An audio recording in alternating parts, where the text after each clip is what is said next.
Welcome back to Julie's Wreath Boutique. Today I'm going to show you how to make a flower center for your wreath. I love the pre-made ones that I can purchase from the Wreath shop in Trinity Tree, but sometimes they're just not always in stock. And so today I'm going to show you how you can make a wreath center of your choice of color. And the tip came from one of you guys, and I appreciate it so much. Make sure to stay till the end of the video because I do talk about where you might be able to find some 10-inch wreath forms right now and the fact that they will be coming back soon. So let's get started.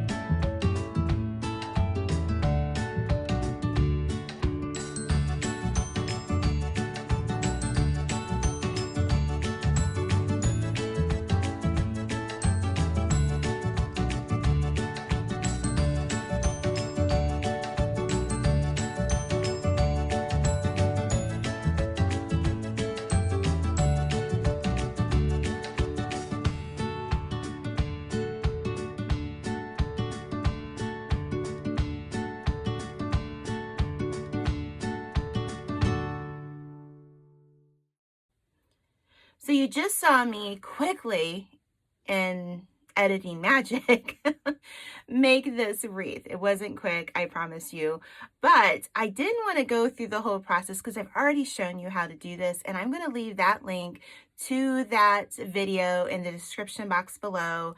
It was a red poinsettia wreath that I made last year, and this is the Dean Michael petal, and I wanted to show you kind of a new, kind of like a more summery. I know fall is coming and I should be working on fall right now, but people buy these kind of flowers all year long from me. So I wanted to kind of address the fact that people would like to have their own yellow centers, and I've shown you how to make green and brown ones, but today I'm going to show you how you can make a yellow one. And the tip and the secret to this came from one of you guys. So I appreciate whoever, I can't remember your name right now, I'm so sorry, but you told me a secret and it worked. So what are we going to do to make the yellow center? And we're going to kind of show you a different option as well. So watch the video link. It's in the description box below if you want to learn how to make this part of the wreath. So let's get started on the center.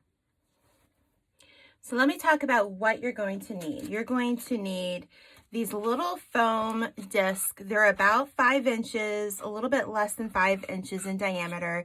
I get these at the Dollar Tree, guys. It's such a good deal. And I have a Dollar Tree link below. I am an affiliate for them. It costs you nothing or extra to purchase from them.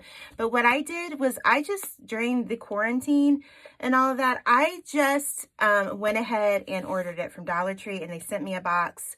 And it was really easy to get, and I definitely will use all that came in the box. I think 16 of these came in the box, so that's 32 pieces. So what I did for this one was I kept the shape. I didn't change it in any way. So I wanted to show you how you can soften this. If you want the edges not to be so sharp, you can soften it. And I've shown you guys this before. You take a knife, and please be careful. Please, please, please be careful. And you just go through, and I know this is kind of loud, and you go through and you just cut off the edge. So I apologize. It doesn't take very long at all to do.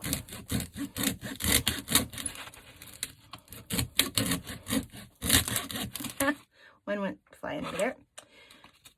And just a little bit more. Okay, so we cut all that off. You're going to just go through and get off any. So we still have an edge. So how are we going to take care of that?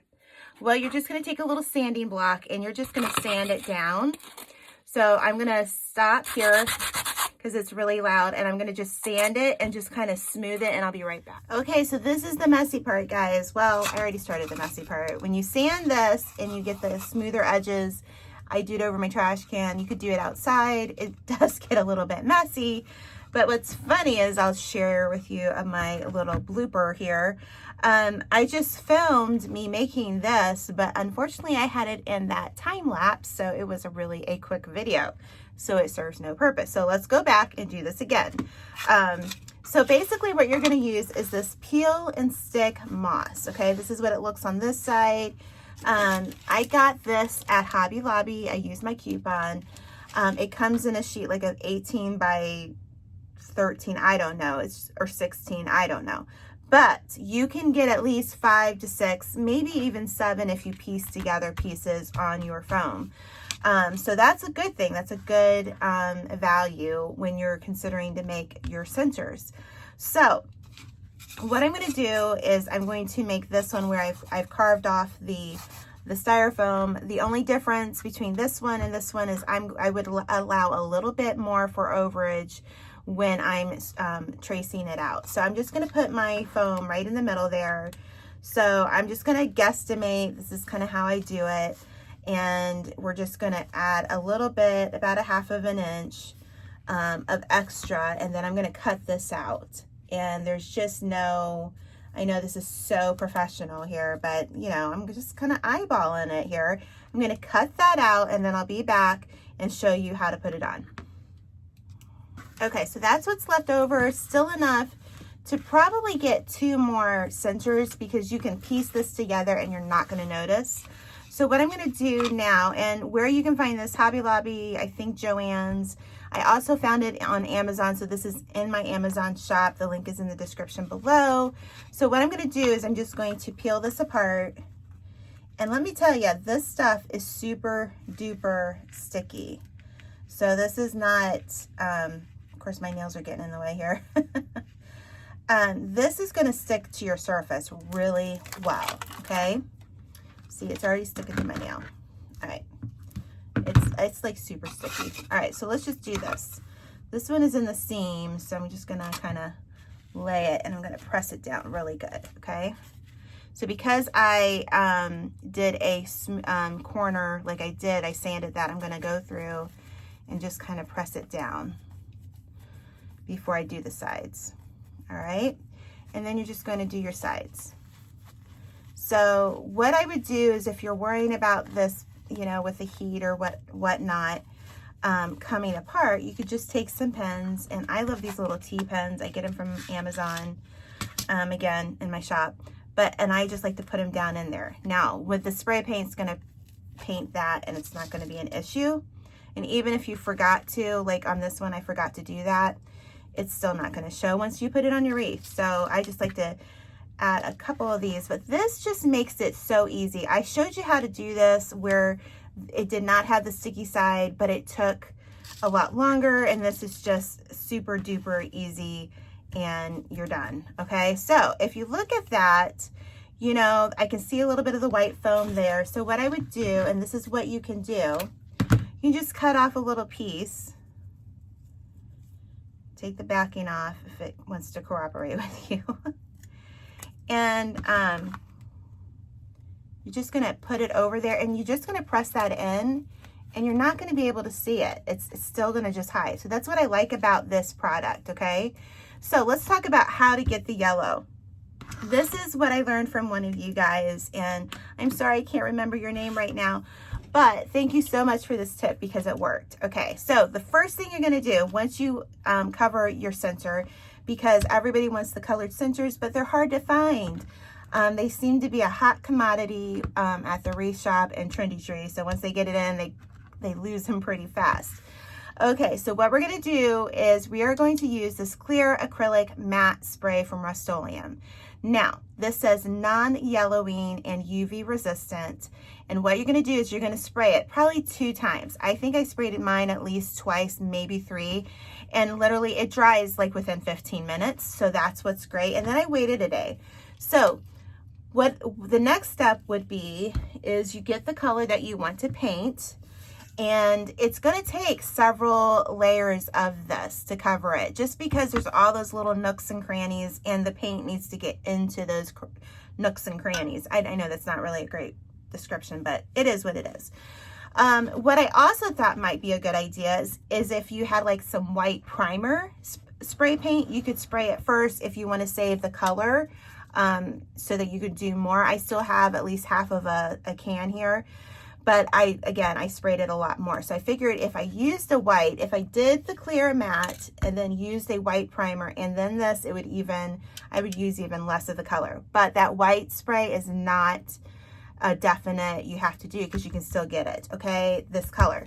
So once you have this all done, once you have it all spray painted, that's when I'm going to add the backing to my center. And you guys have seen me do this before. I just take a piece of wire here, and I prefer the wire because sometimes, like in this wreath, I have you know, the petals are coming together, so it's got to go through the mesh. So what I did is I just took my floral pens and I did cut them down so that I could just go right down into it. And then I'm going to put some glue here, and there we go. Gonna find a piece of felt. Of course, I'm looking for some felt, and I found some felt. You just, it could be purple. It doesn't matter. Nobody's gonna see this part.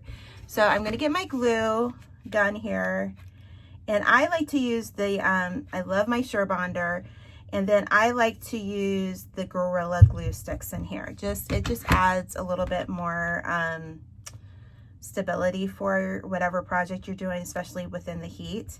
So I put that down, and then I'm not done. I'm gonna add a few pens. I can hear my son, he's running. He's having a good time upstairs. So, and then that gives you a center that I think that you guys will really like and enjoy. So let's get this last one in, and then we'll get it on our flower. Okay, so it's time to put it in. As you can see, the flower's already made. I know I didn't show you how to make it, but the link for this flower is in the description box below. And it was actually a red poinsettia. So I'm just gonna put it down in my frame here. So I'm going through one of the pieces of mesh. Again, that's why I use the wire versus a Chanel stem, because of that. Now, because this is a bigger center, I probably didn't have to do that extra layer of petals in the middle, but I still think it's gonna be really pretty. So, oh, this is gonna be so pretty, guys. I'm loving it. And I love the glossiness that's on that Rustoleum paint that I use. I really like that. So I'm just going to flip it over, and I'm going to twist it, and I'm gonna put a yellow backing on this. Now, this wreath will be for sale on my website. My website is julieswreathboutique.com. You can go there if you would like to order one. But I just thought, ooh, the yellow would just kind of give it a nice pop. But I think this would be pretty. You could do so many different versions of this center for a wreath like this, and do a fall version.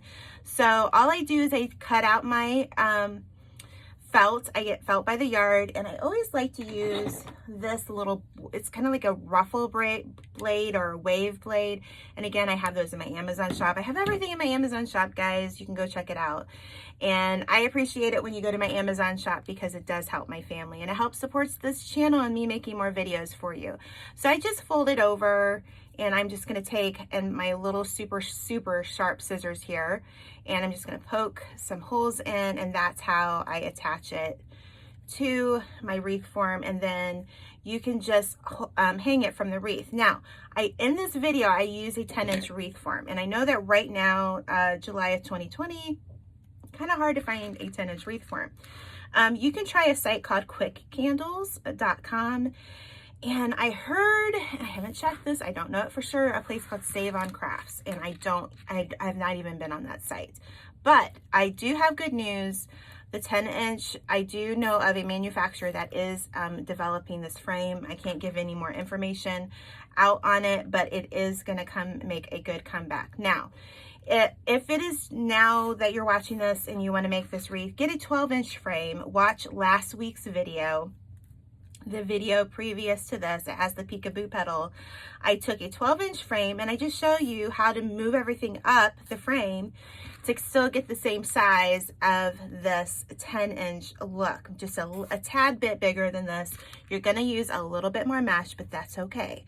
But by moving it up to the different points on the wreath, you will get to see how you can still use a 12-inch frame, fit this in a nice 20 by 20 by 4 box, and be able to ship it for a reasonable amount. So let's look at this real quick. I'm gonna cut these off, and then I just flip under the little zip ties. Okay, So I'll do that in a moment. So, but I think that's super cute, guys. This is just a really quick and easy way. Like I said, when you make these, make several, because you're going to want them to sit and dry. It's not going to be an afternoon process, because you want to make sure that paint is dry before you put it on your wreath, okay? So I'm just telling you, make sure it's dry. But again, thank you for watching. Thank you for joining me here today on YouTube. I appreciate you so much. Thank you for whoever left me this tip. I can't remember your name, but thank you, thank you, thank you. I think this is a huge time saver, and you can make your own centers any color you want. If you've watched all this way in the video, leave me your favorite summer flower, and make sure to join me on Facebook and Instagram, and make sure to join my Wreath Creators and More group on Facebook. So until next time, we'll see you on Julie's Wreath Boutique.